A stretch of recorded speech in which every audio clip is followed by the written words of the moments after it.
Hello, for some time I've been thinking about producing a flight case for my ATEM Mini Pro on the basis that it would provide a mobile way of moving the ATEM Mini Pro and its associated inputs around in a format that would be very easy to set up and take down.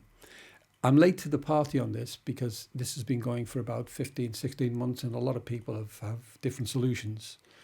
I had a look at all the solutions and they were all very good. I wouldn't want to criticize any of the solutions. They're all excellent. You can either build it yourself from base materials by using simple cases and even building the cases in wood. Or you can go right to the top end where you can buy it off the shelf for something between $600 and $1,000.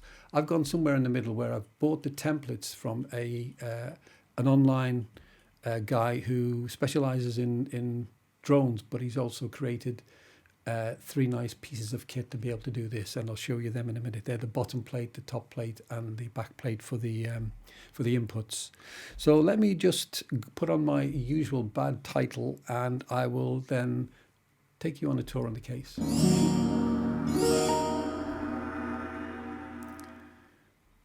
Right, okay, let's have this tour. Let's go to this top view to show you the case. This is the case. It's a Nanuk 915 case. Reasonably priced. I think I paid about 150, 160 quid, pounds as they say, or quid as they say, the colloquial word for pounds in the UK. It's around about the same price in dollars. I can't remember the exact price. It was in that domain anyway.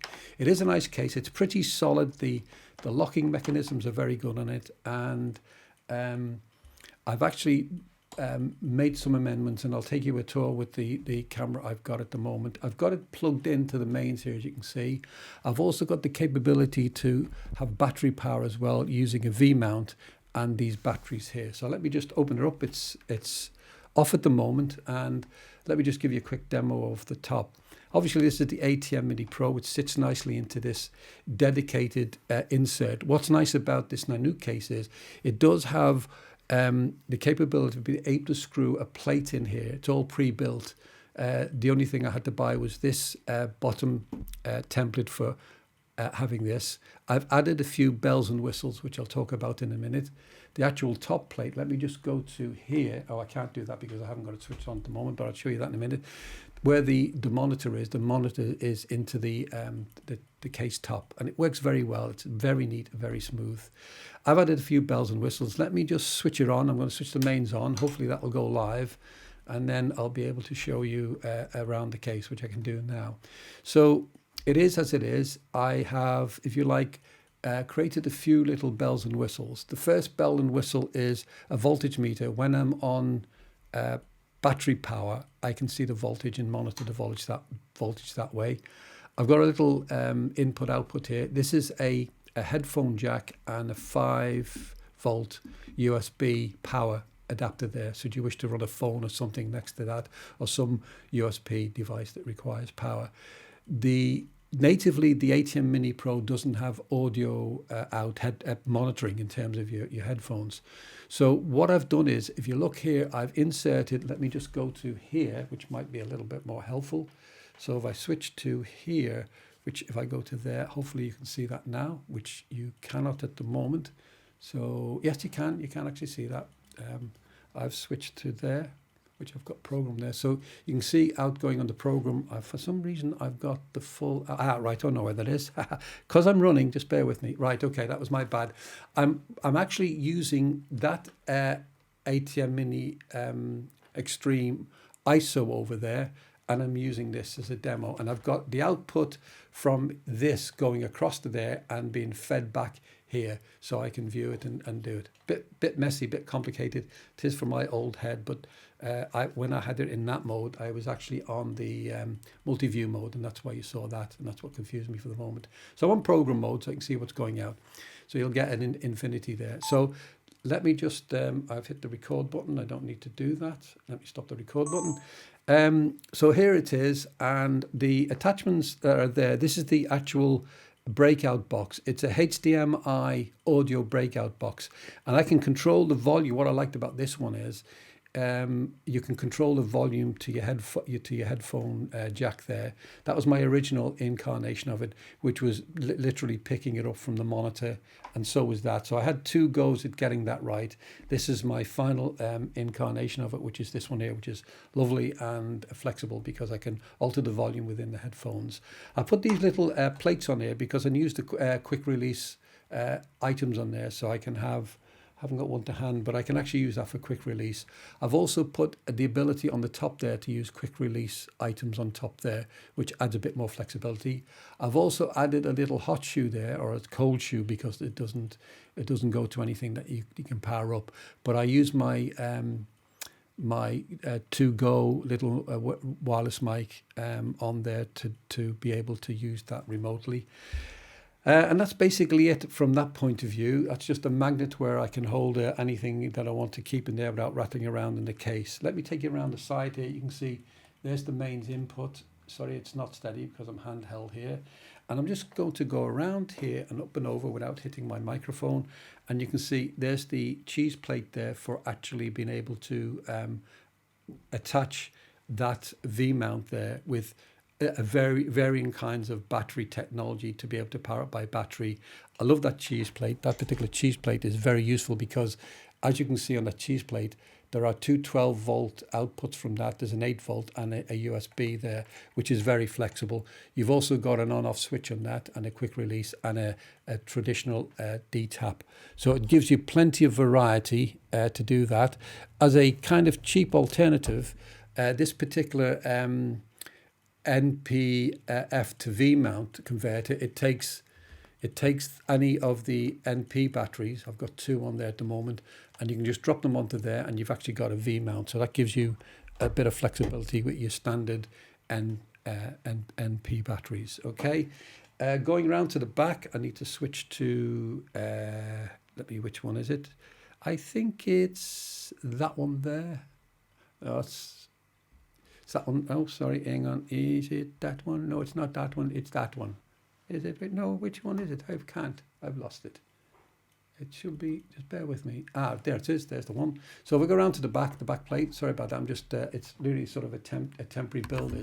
This back plate here is the other plate that you buy from the link that I'll put in there from the company that allows you to build this.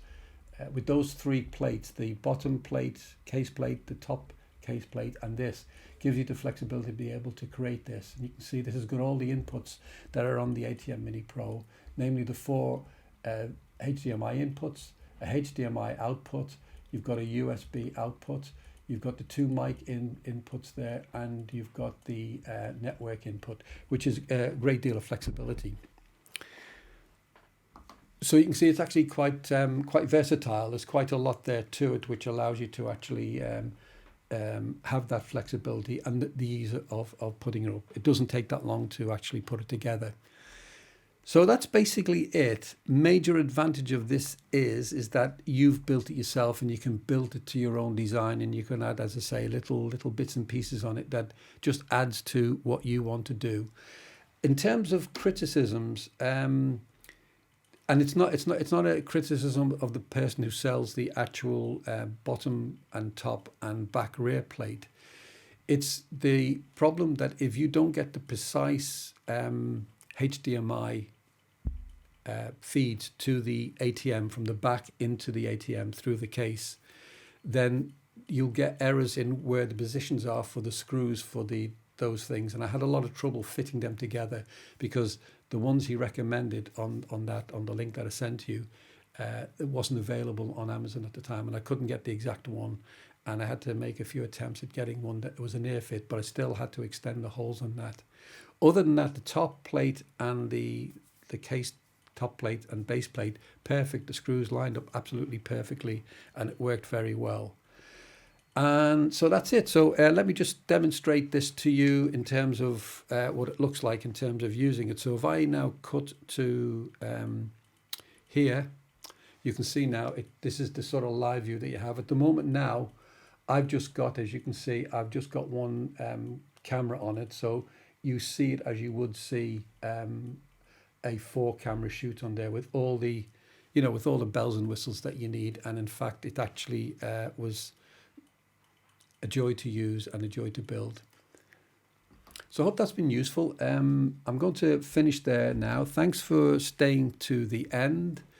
I've enjoyed the process and I'm just learning this technology. My next big challenge, as far as I can see, is I'm going to have to make use of this stuff, because at the moment now I'm just building it and enjoying that process. I'm going to use it perhaps for delivering some content, and that's something I'm in a lot of pain, mental pain, of actually deciding what to do and what to settle on. I have a wide range of interest, Catholic across the board, in the sense that, you know, it could be pens, it could be watches, it could be politics, it could be being married for 48 years, it could be being an old guy at 71 doing this kind of nonsense. It could be to do with baldness, it could be to do with ugliness, it could be to do with height. I don't know. There's so much out there. One of the sort of major, and I'm waffling on now, so if you got this far, brilliant. If you don't want to hang on, disappear, I don't mind. I'm talking to a camera here, so it makes no difference to me. But if you have any comments, I'll welcome them in the comment section. So I've enjoyed the process. I've got to decide what I want to do with it, and that's going to be difficult for me, because I really don't know what to settle on, and maybe it'll just be a bit of put my toe in the water and trying it and backing off from it. So thanks for that, and I look forward to you if I do carry on with stuff. I might even go into some details of some of the stuff I've done here if there are any requests in the comments section, and so we'll see how that goes. So thanks a lot for staying to the end, and hopefully in the not too distant future I'll see you again on the video. So you take care in the meantime.